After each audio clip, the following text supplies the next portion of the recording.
بسم الله الرحمن الرحیم شروع اللہ کے نام سے جو بڑا مہربان نہایت رحم والا ہے۔ بسم اللہ الرحمن الرحیم الف لام میم صاد كتاب أنزل إليك فلا يكن في صدرك حرج منه لتنذر به وذكرى للمؤمنين اتبعوا ما أنزل إليكم من ربكم ولا تتبعوا من دونه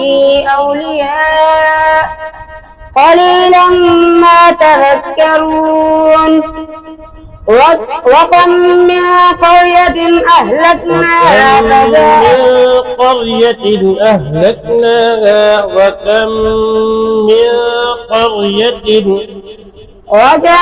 من قرية أهلكناها فجاء بأسنا بياتا أو هم قائلون فما كان دعواهم إذ جاءهم بأسنا إلا أن قالوا إنا كنا ظالمين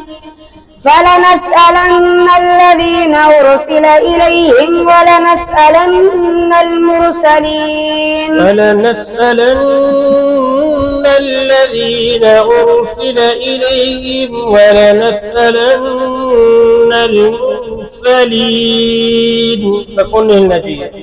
فلنسألن الذين أرسل إليهم ولنسألن المرسلين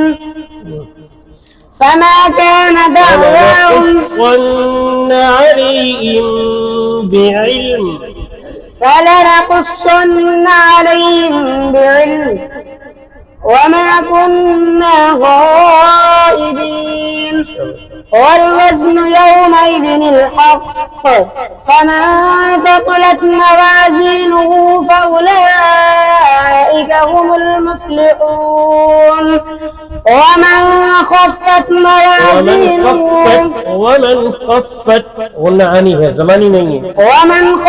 موازينه فأولئك الذين خسروا أنفسهم بما كانوا بآياتنا يظلمون ولقد مكناكم في الأرض وجعلنا لكم فيها معايش قليلا ما تشكرون صدق الله العظيم